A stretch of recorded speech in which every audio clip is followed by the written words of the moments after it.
Chapter 1 of Mrs. Skaggs's Husbands and Other Stories by Bret Harte. This recording is in the public domain. Mrs. Skaggs's Husbands, Part 2, East. It was characteristic of Angel's that the disappearance of Johnson and the fact that he had left his entire property to Tommy thrilled the community but slightly in comparison with the astounding discovery that he had anything to leave. The finding of a cinnabar lode at Angel's absorbed all collateral facts or subsequent details. Prospectors from adjoining camps thronged the settlement. The hillside for a mile on either side of Johnson's claim was staked out and preempted. Trade received a sudden stimulus, and in the excited rhetoric of the Weekly Record, a new era had broken upon Angel's. On Thursday last, added that paper, over $500 was taken in over the bar of the Mansion House. Of the fate of Johnson there was little doubt. He had been last seen lying on a boulder on the river bank by outside passengers of the Wingdam night coach, and when Finn of Robinson's Ferry admitted to have fired 3 shots from a revolver at a dark object struggling in the water near the ferry, which he suspicioned to be a bear, the question seemed to be settled. Whatever might have been the fallibility of his judgment, of the accuracy of his aim there could be no doubt. The general belief that Johnson, after possessing himself of the muleteer's pistol, could have run amuck, gave a certain retributive justice to this story, which rendered it acceptable to the camp. It was also characteristic of Angel's that no feeling of envy or opposition to the good fortune of Tommy Islington prevailed there.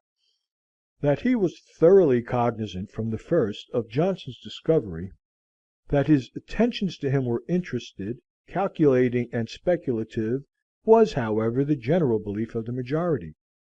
A belief that, singularly enough, awakened the first feelings of genuine respect for Tommy ever shown by the camp. "He ain't no fool. Yuba Bill see that from the first," said the barkeeper. It was Yuba Bill who applied for the guardianship of Tommy after his accession to Johnson's claim, and on whose bonds the richest men of Calaveras were represented.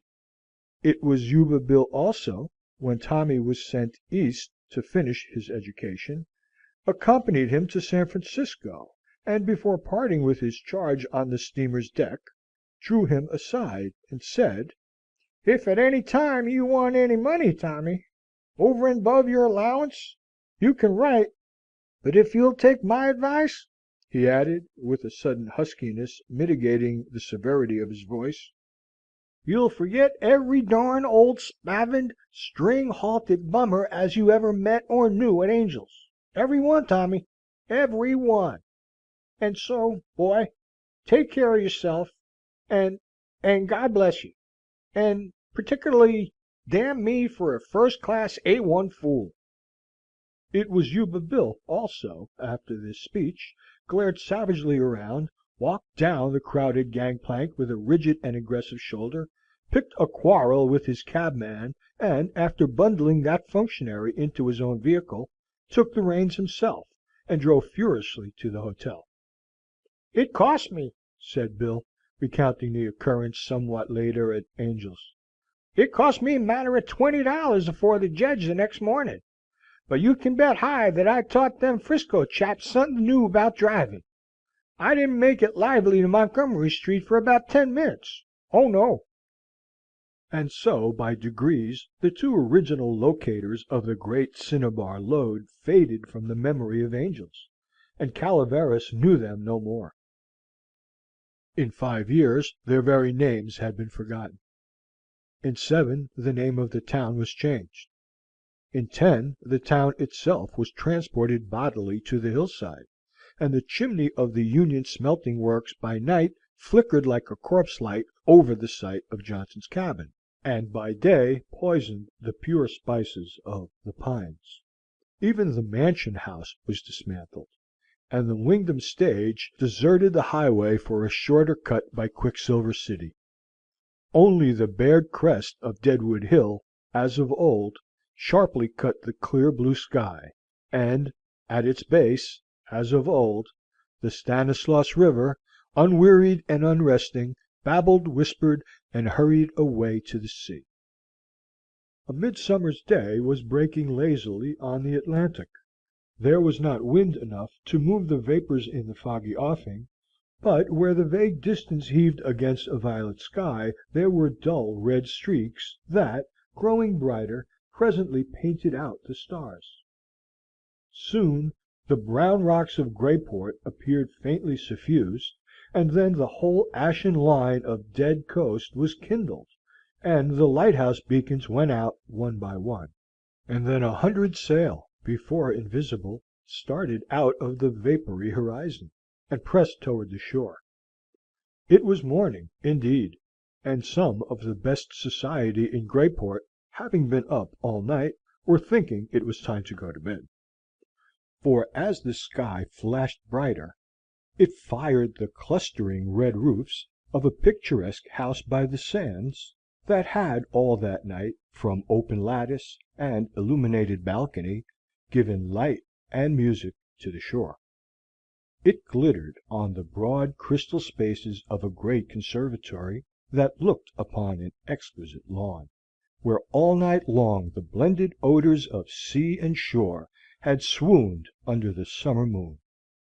But it wrought confusion among the colored lamps on the long veranda, and startled a group of ladies and gentlemen who had stepped from the drawing-room window to gaze upon it. It was so searching and sincere in its way, that as the carriage of the fairest Miss Gillyflower rolled away, that peerless young woman, catching sight of her face in the oval mirror, instantly pulled down the blinds, and, nestling the whitest shoulders in Grayport against the crimson cushions, went to sleep. "How haggard everybody is! Rose, dear, you look almost intellectual," said Blanche Masterman. "I hope not," said Rose simply. "Sunrises are very trying. Look how that pink regularly puts out Mrs. Brown Robinson, hair and all." "The angels," said the Count de Nougat, with a polite gesture toward the sky, "must have find these celestial combinations very bad for the toilette." "They're safe in white, except when they sit for their pictures in Venice," said Blanche. "How fresh Mr. Islington looks! It's really uncomplimentary to us." "I suppose the sun recognizes in me no rival," said the young man demurely. "But," he added, "I have lived much in the open air, and require very little sleep." "How delightful!" said Mrs. Brown Robinson, in a low, enthusiastic voice, and a manner that held the glowing sentiment of 16 and the practical experience of 32 in dangerous combination. "How perfectly delightful! What sunrises you must have seen, and in such wild, romantic places! How I envy you! My nephew was a classmate of yours, and has often repeated to me those charming stories you tell of your adventures. Won't you tell some now? Do. How you must tire of us and this artificial life here. So frightfully artificial, you know," in a confidential whisper. "And then to think of the days when you roamed the Great West with the Indians and the bisons and the grizzly bears. Of course you have seen grizzly bears and bisons?" "Of course he has, dear," said Blanche, a little pettishly, throwing a cloak over her shoulders and seizing her chaperone by the arm. "His earliest infancy was soothed by bisons, and he proudly points to the grizzly bear as the playmate of his youth. Come with me, and I'll tell you all about it. How good it is of you," she added sotto voce to Islington as he stood by the carriage, "how perfectly good it is of you to be like those animals you tell us of, and not know your full power, Think with your experiences and our credulity what stories you might tell. And are you going to walk? Good night, then." A slim, gloved hand was frankly extended from the window, and the next moment the carriage rolled away.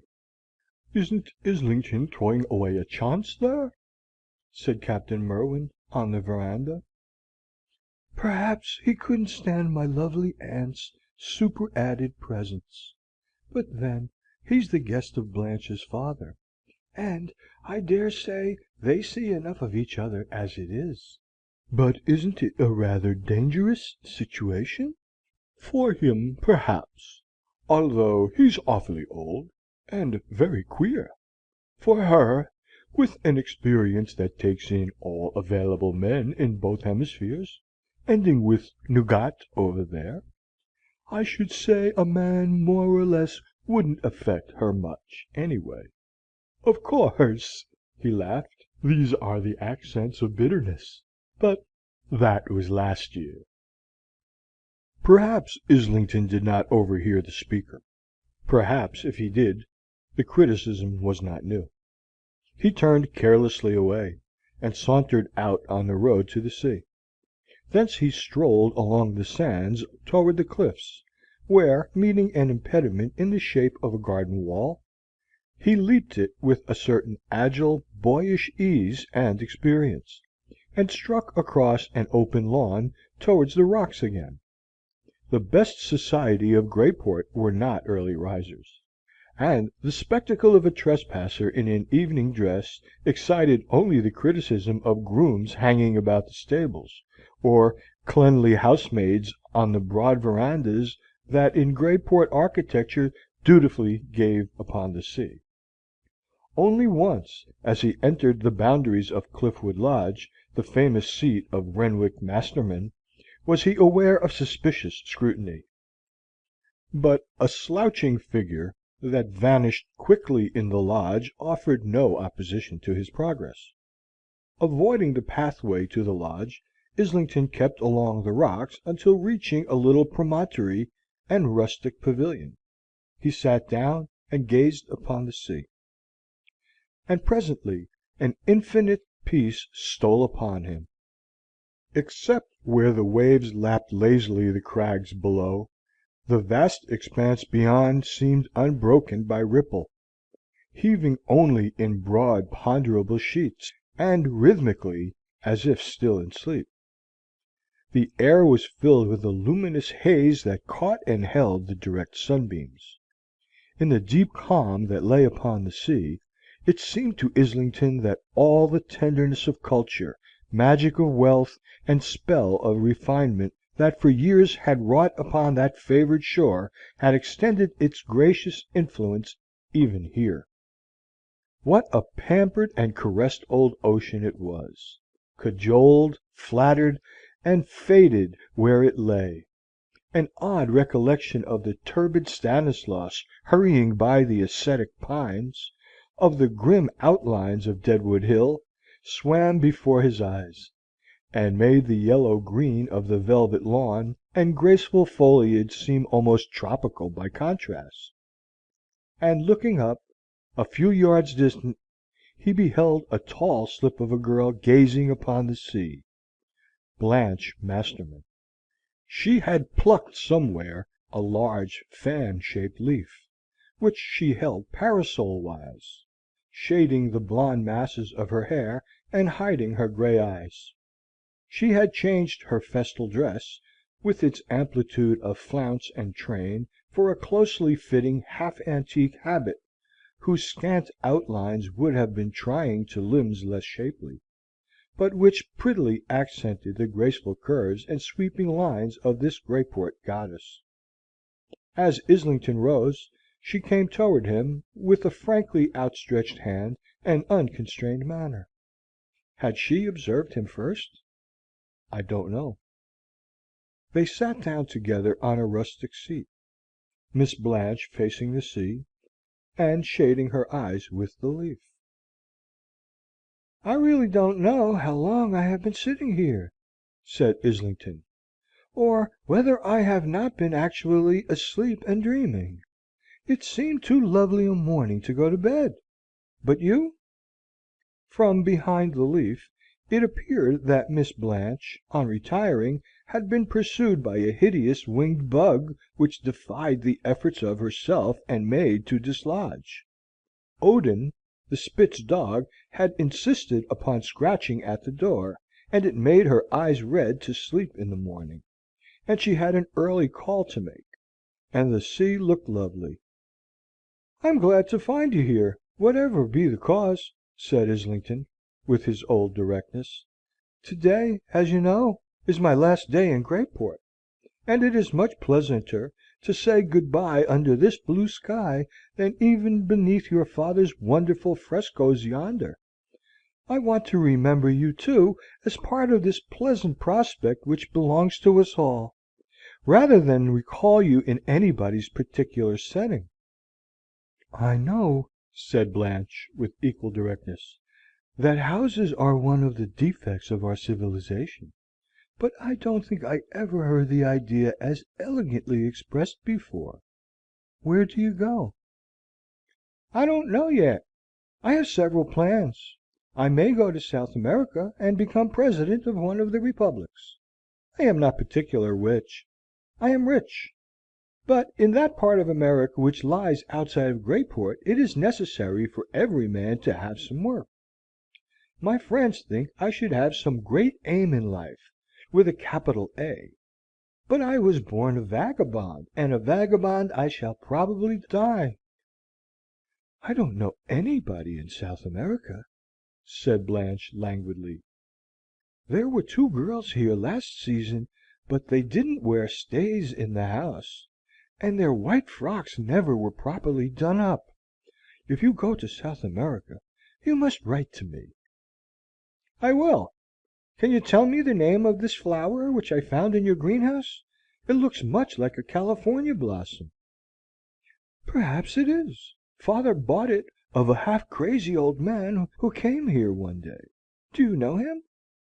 Islington laughed. "I am afraid not. But let me present this in a less businesslike fashion." "Thank you. Remind me to give you one thing in return before you go. Or will you choose yourself?" They had both risen as by common instinct. "Good-bye." The cool, flower-like hand lay in his for an instant. "Will you oblige me by putting aside that leaf a moment before I go? But my eyes are red, and I look like a perfect fright." Yet, after a long pause, the leaf fluttered down, and a pair of very beautiful but withal very clear and critical eyes met his. Islington was constrained to look away. When he turned again, she was gone. "Mr. Islington, sir." It was Chalker, the English groom, out of breath with running. "Seeing you alone, sir. Beg your pardon, sir, but there's a person." "A person? What the devil do you mean? Speak English." "No, damn it, I mean don't," said Islington snappishly. "I said a person, sir. Beg pardon. No offence, but not a gent, sir. In the library." A little amused, even through the utter dissatisfaction with himself and vague loneliness that had suddenly come upon him, Islington, as he walked toward the lodge, asked, "Why isn't he a gent?" "No gent, begging your pardon, sir, would guy a man in service, sir. Takes me 'ands so, sir, as I sits in a rumble at the gate, and puts 'em down so, sir, and says, 'Put 'em in your pocket, young man.' Or is it a road agent you expects to see, that you holds up your hands crosses 'em like to that, says he.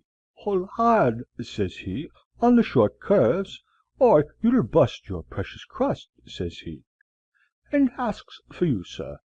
This way, sir." They entered the lodge. Islington hurried down the long Gothic hall, and opened the library door. In an armchair in the center of the room a man sat apparently contemplating a large, stiff, yellow hat with an enormous brim, that was placed on the floor before him. His hands rested lightly between his knees, but one foot was drawn up at the side of his chair in a peculiar manner. In the first glance that Islington gave, the attitude, in some odd, irreconcilable way, suggested a break. In another moment he dashed across the room, and, holding out both hands, cried, "Yuba Bill!" The man rose, caught Islington by the shoulders, wheeled him round, hugged him, felt of his ribs like a good-natured ogre, shook his hands violently, laughed, and then said, somewhat ruefully, "And how did you ever know me?" Seeing that Yuba Bill evidently regarded himself as in some elaborate disguise, Islington laughed, and suggested that it must have been instinct. "And you?" said Bill, holding him at arm's length, and surveying him critically. "You! To think a little cuss no higher nor a trace, a boy as I flicked outer the road with a whip time and agin, a boy as never had much clothes to speak of, turned into a sport!" Islington remembered, with a thrill of ludicrous terror, that he still wore his evening dress. "Turned," continued Yuba Bill severely, "turned into a restaurant waiter, a garçon. Hey, Alphonse, bring me a patty de foie gras and an omelette, demi." "Dear old chap!" said Islington, laughing, and trying to put his hand over Bill's bearded mouth. "But you don't look exactly like yourself. You're not well, Bill." And, indeed, as he turned toward the light, Bill's eyes appeared cavernous, and his hair and beard thickly streaked with gray. "Maybe it's this here harness," said Bill, a little anxiously. "When I hitches on this 'ere curb," he indicated a massive gold watch chain with enormous links, "and mounts this Morning Star," he points to a very large solitaire pin which had the appearance of blistering his whole shirt front, "it kinder weighs heavy on me, Tommy. Otherwise, I'm all right, my boy, all right." But he evaded Islington's keen eye, and turned from the light. "You have something to tell me, Bill," said Islington, suddenly, and with almost brusque directness. "Out with it." Bill did not speak, but moved uneasily toward his hat. "You didn't come 3,000 miles without a word of warning to talk to me of old times," said Islington, more kindly. "Glad as I would have been to see you, it isn't your way, Bill, and you know it. We shall not be disturbed here," he added, in reply to an inquiring glance that Bill directed to the door, "and I am ready to hear you."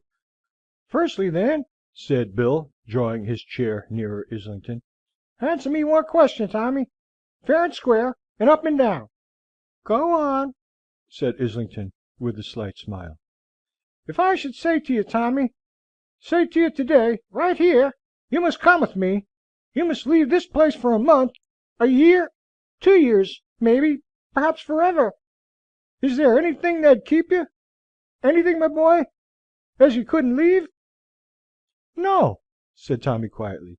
"I am only visiting here. I thought of leaving Greyport today."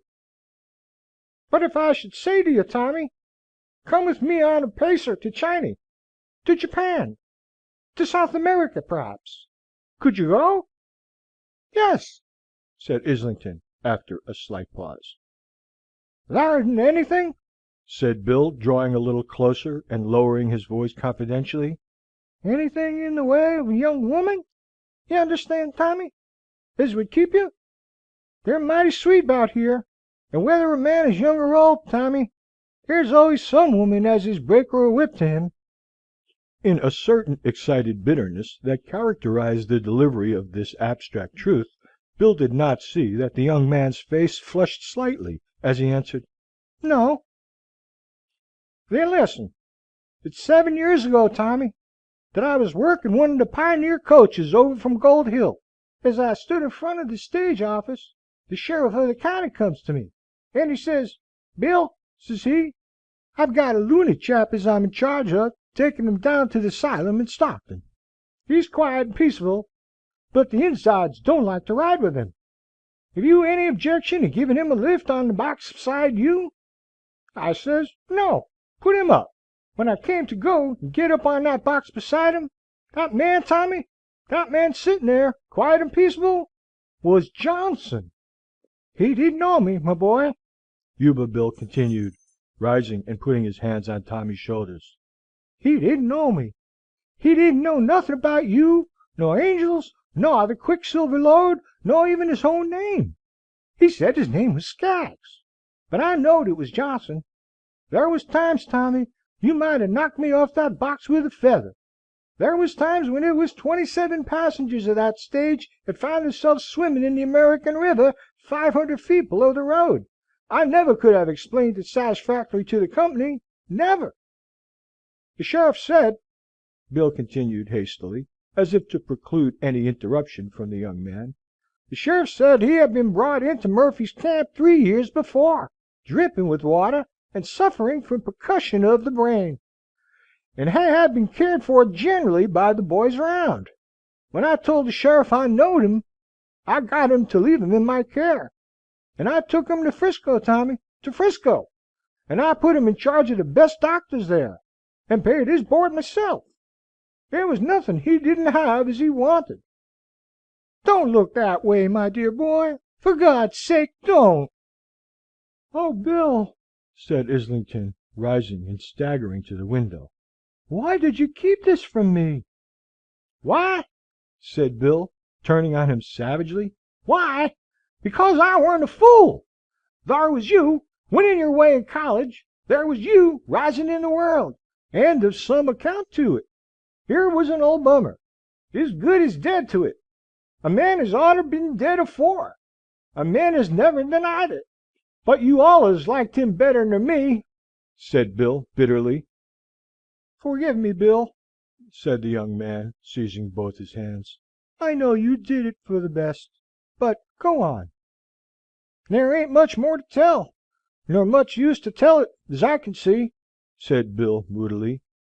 He never could be cured, the doctor said, for he had what they called monomania. Was always talking about his wife and daughter that somebody had stole away years ago, and planning revenge on that somebody. And 6 months ago he was missed. I tracked him to Carson, to Salt Lake City, to Omaha, to Chicago, to New York, and here. Here, echoed Islington. Here. And that's what brings me here today. Whether he's crazy or well, whether he's hunting you or looking up that other man, you must get away from here. You mustn't see him. You and me, Tommy, we will go away on a cruise. In 3 or 4 years he'll be dead or missing, and then we'll come back. Come. And he rose to his feet. Bill, said Islington, rising also, and taking the hand of his friend, with the same quiet obstinacy that in the old days had endeared him to Bill. Wherever he is, here or elsewhere, sane or crazy, I shall seek and find him. Every dollar that I have shall be his. Every dollar that I have spent shall be returned to him. I am young yet, thank God, and can work. And if there is a way out of this miserable business, I shall find it. I knew, said Bill, with a surliness that ill-concealed his evident admiration of the calm figure before him, I knew the particular style of damn fool that you was, and expected no better. Goodbye, then. God almighty, who's that? He was on his way to open the French window, but had started back, his face quite white and bloodless, and his eyes staring. Islington ran to the window and looked out. A white skirt vanished around the corner of the veranda. When he returned, Bill had dropped into a chair. It must have been Miss Masterman, I think. But what's the matter? Nothing, said Bill faintly. Have you got any whiskey handy? Islington brought a decanter, and pouring out some spirits, handed the glass to Bill. Bill drained it, and then said, Who is Miss Masterman? Mr. Masterman's daughter. That is, an adopted daughter, I believe. What name? I really don't know, said Islington, pettishly, more vexed than he cared to own at this questioning. Yuba Bill rose and walked to the window, closed it, walked back again to the door, glanced at Islington, hesitated, and then returned to his chair. I didn't tell you I was married, did I? He said suddenly, looking up in Islington's face with an unsuccessful attempt at a reckless laugh. No, said Islington, more pained at the manner than the words. Fact, said Yuba Bill. 3 years ago it was, Tommy. 3 years ago. He looked so hard at Islington that, feeling he was expected to say something, he asked vaguely, Who did you marry? That's it, said Yuba Bill. I can't exactly say. Particularly, though, a she-devil. Generally, the wife of half a dozen other men. Accustomed apparently to have his conjugal infelicities a theme of mirth among men, and seeing no trace of amusement on Islington's grave face, his dogged, reckless manner softened, and, drawing his chair closer to Islington, he went on. It all began outer this. We was comin' down Watson's grade one night pretty free, when the expressman turns to me and says, There's a row inside. You better pull up. I pulls up, and out hops, first, a woman, and then 2 or 3 chaps swearing and cursing, and trying to drag someone after them. Then it 'peared, Tommy, that it was this woman's drunken husband they was going to put out for abusing her and striking her in the coach, and if it hadn't been for me, my boy, they'd have left that chap there in the road. But I fixes matters up by putting her alongside of me on the box, and we drove on. She was very white, Tommy. For the matter of that, she was always one of those very white women that never got red in the face, but she never cried a whimper. Most women would have cried. It was queer, but she never cried. I thought so at the time. She was very tall, with a lot of light hair meandering down the back of her head, as long as a deerskin whiplash, and about the color. She had eyes that bored through you at 50 yards, and pooty hands and feet. And when she kind of got out of that stiff, nervous state she was in, and warmed up a little, and got chipper, by God, sir, she was handsome. She was that. A little flushed and embarrassed at his own enthusiasm, he stopped, and then said carelessly, They got off at Murphy's. Well, said Islington. Well, I used to see her often after that, and when she was alone she always took the box seat. She kind of confided her troubles to me. How her husband got drunk and abused her, and I didn't see much of him, for he was way in Frisco after that. But it was all square, Tommy, all square 'twixt me and her. I got her going there a good deal, and then one day I says to myself, Bill, this won't do, and I got changed to another route. Did you ever know Jackson Filtree, Tommy? Said Bill, breaking off suddenly. No. Might have heard of him, perhaps? No, said Islington impatiently. Jackson Filtree ran express from White's at the Summit, crossed the North Fork of the Yuba. One day he says to me, Bill, that's a mighty bad ford at the North Fork.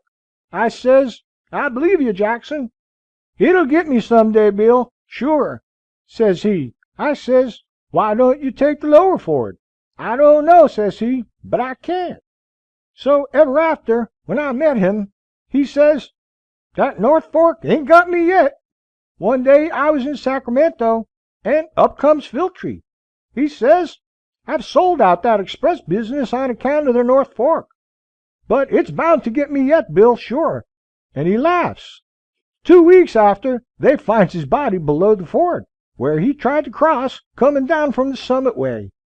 Folks said it was foolishness, Tommy. I says it was fate. The second day after, I was changed to the Placerville route. That woman comes out of the hotel above the stage office. Her husband, she said, was lying sick in Placerville. That's what she said. But it was fate, Tommy, fate. 3 months afterward, her husband takes an overdose of morphine for delirium tremens and dies. There's folks says she gave it to him. But it's fate. A year after that, I married her. Fate, Tommy, fate. I lived with her just 3 months, he went on after a long breath. 3 months! It ain't much time for a happy man. I seen a good deal of hard life in my day, but there was days in that 3 months longer than any day in my life. Days, Tommy, when it was a toss-up whether I should kill her or she me. But there, I'm done. You are a young man, Tommy, and I ain't going to tell you things that, old as I am, 3 years ago I couldn't have believed." When at last, with his grim face turned toward the window, he sat silently with his clinched hands on his knees before him, Islington asked where his wife was now. "Ask me no more, my boy, no more. I've had my say." With a gesture as of throwing down a pair of reins before him, he rose and walked to the window. "You can understand, Tommy, why a little trip round the world will do me good. If you can't go with me, well and good, but go I must." "Not before luncheon, I hope," said a very sweet voice, as Blanche Masterman suddenly stood before them. "Father would never forgive me if in his absence I permitted one of Mr. Islington's friends to go in this way. You will stay, won't you? Do. And you will give me your arm now, and when Mr. Islington has done staring, he will follow us into the dining room and introduce you." "I have quite fallen in love with your friend," said Miss Blanche, as they stood in the drawing room looking at the figure of Bill strolling with his short pipe in his mouth through the distant shrubbery. "He asks very queer questions, though. He wanted to know my mother's maiden name." "He is an honest fellow," said Islington gravely. "You are very much subdued. You don't thank me, I dare say, for keeping you and your friend here, but you couldn't go, you know, until father returned." Islington smiled, but not very gaily. "And then I think it is much better for us to part here under these frescoes, don't you? Goodbye." She extended her long, slim hand. "Out in the sunlight there, when my eyes were red, you were very anxious to look at me," she added in a dangerous voice. Islington raised his sad eyes to hers. Something glittering upon her own sweet lashes trembled and fell. "Blanche!" She was rosy enough now, and would have withdrawn her hand, but Islington detained it. She was not quite certain but that her waist was also in jeopardy, yet she could not help saying, "Are you sure that there isn't anything in the way of a young woman that would keep you?" "Blanche!" said Islington, in reproachful horror. "If gentlemen will roar out their secrets before an open window with a young woman lying on a sofa on the veranda, reading a stupid French novel, they must not be surprised if she gives more attention to them than her book." "Then you know all, Blanche?" "I know," said Blanche. "Let's see. I know the particular style of fool you was, and expected no better. Goodbye." And, gliding like a lovely and innocent milk snake out of his grasp, she slipped away. To the pleasant ripple of waves, the sound of music and light voices, the yellow midsummer moon again rose over Greyport. It looked upon formless masses of rock and shrubbery, wide spaces of lawn and beach, and a shimmering expanse of water. It singled out particular objects: a white sail inshore, a crystal globe upon the lawn, and flashed upon something held between the teeth of a crouching figure scaling the low wall of Cliffwood Lodge. Then, as a man and woman passed out from under the shadows of the foliage into the open moonlight of the garden path, the figure leaped from the wall and stood erect and waiting in the shadow. It was the figure of an old man, with rolling eyes, his trembling hand grasping a long, keen knife. A figure more pitiable than pitiless, more pathetic than terrible. But the next moment the knife was stricken from his hand, and he struggled in the firm grasp of another figure that apparently sprang from the wall beside him. "Damn Masterman!" cried the old man, hoarsely. "Give me fair play, and I'll kill you yet." "Which my name is Yuba Bill," said Bill, quietly, "and it's time this damn foolin' was stopped." The old man glared in Bill's face savagely. I know you. You're one of Masterman's friends. Damn you. Let me go till I cut his heart out. Let me go. Where is my Mary? Where is my wife? There she is. There. Mary. He would have screamed, but Bill placed his powerful hand upon his mouth, as he turned in the direction of the old man's glance. Distinct in the moonlight, the figures of Islington and Blanche, arm in arm, stood out upon the garden path. Give me my wife, muttered the old man hoarsely, between Bill's fingers. Where is she? A sudden fury passed over Yuba Bill's face. Where is your wife? He echoed, pressing the old man back against the garden wall and holding him there as in a vice. Where is your wife? He repeated, thrusting his grim, sardonic jaw and savage eyes into the old man's frightened face. Where is Jack Adams' wife? Where's my wife?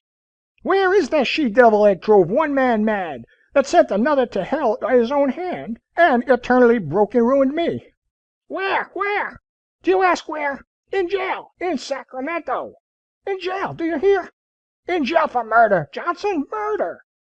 The old man gasped, stiffened, and then, relaxing, suddenly slipped, a mere inanimate mass, at Yuba Bill's feet. With a sudden revulsion of feeling, Yuba Bill dropped at his side, and lifting him tenderly in his arms, whispered, Look up, old man. Johnson, look up, for God's sake. It's me, Yuba Bill. And yonder is your daughter. And Tommy. Don't you know Tommy? Little Tommy Islington. Johnson's eyes slowly opened. He whispered, Tommy. Yes, Tommy. Sit by me, Tommy. But don't sit so near the bank.